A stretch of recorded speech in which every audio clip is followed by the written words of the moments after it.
ನನಗೆ 7 ದಿವಸ ಟೈಮ್ ಇದೆ. ನಾನೇನೋ ಸಾಕಷ್ಟೆಲ್ಲ ಯೋಚನೆ ಮಾಡ್ತಾ ಇದ್ದೀನಿ, ಏನು ಬರೀಬೇಕು, ಏನು ಕೊಡಬೇಕು ಅಂತೇಳಿ ಯೋಚನೆಗಳು ಮಾಡ್ತಾ ಇದ್ದೀನಿ.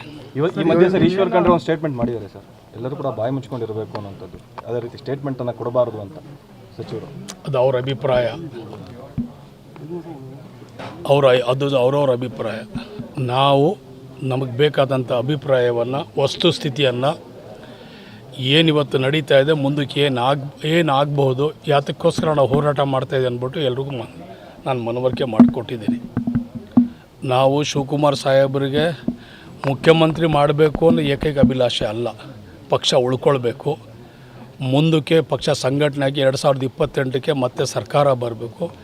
ಆ ದೂರದ ದೃಷ್ಟಿ ಇಟ್ಟು ನಾವು ಇದನ್ನೆಲ್ಲನೂ ಕೂಡ ನಾವು ಈ ಹೇಳಿಕೆಗಳನ್ನು ಕೊಡ್ತಾ ಇದ್ದೇವೆ ಹೊರತು. ನಿಮ್ಮ ಈ ಒಂದು ಸ್ಟೇಟ್ಮೆಂಟಿಗೆ ಸರ್ ಬಿಜೆಪಿ, ನಿಮ್ಮ ಮತ್ತು ಡಿ ಕೆ ಶಿವಕುಮಾರ್ ಅವರ ಒಂದು ಸ್ಟೇಟ್ಮೆಂಟಿಗೆ ಬಿಜೆಪಿ ಅವರು ಒಂದು ಟ್ಯಾಂಕ್ ಕೊಡ್ತಿದ್ದಾರೆ, ತೊಟ್ಲು ತೂಗುವಂಥದ್ದು, ಮಗುವನ್ನು ಚುಟ್ಟುವಂಥ ಕೆಲಸ ಆಗ್ತಾ ಇದೆ ಅನ್ನೋಂಥದ್ದು. ಅದು ನಮ್ಮ ಜಯಮಾನದಲ್ಲಿ ಇಲ್ಲ. ಅದು ಡಿ ಕೆ ಶಿವಕುಮಾರ್ ಕೆಲಸ ಮಾಡ್ತಿದ್ದಾರೆ ಅಂತ ಅದು ಅವ್ರು ಹೇಳ್ಕೋಬೋದು. ನಮ್ಮ ಜಯಮಾನದಲ್ಲೂ ಶಿವಕುಮಾರ್ ಸಾಹೇಬರು ಜಯಮಾನದಲ್ಲೂ ಇಲ್ಲ, ನಮ್ಮ ಜಯಮಾನದಲ್ಲೂ ಇಲ್ಲ. ಸರ್, ಇದು ಪದೇ ಪದೇ ಚರ್ಚೆ ಆಗುತ್ತೆ, ಒಂದಷ್ಟು ಕಾಲ ಸುಮ್ಮನೆ ಆಗುತ್ತೆ, ಮತ್ತೆ ತಿರ್ಗಾದು ಮುನ್ನೆಲೆಗೆ ಬರುವಂಥದ್ದು ಈ ಪವರ್ ಶೇರಿಂಗ್ ವಿಚಾರ ಸರ್. ಅಲ್ಲ ನೋಡಿ, ಯಾವಾಗ ಅವಶ್ಯಕತೆ, ಈಗ ರೈಟ್ ಟೈಮು ಹೇಳಬೇಕು, ಹೇಳಿದ್ದೀವಿ. ರೈಟ್ ಟೈಮಿಗೆ ಅವಶ್ಯಕತೆ ಇದೆ, ಕಾಲ ಕೂಡು ಬಂದಿದೆ, ಹೇಳ್ತಾ ಇದ್ದೀವಿ.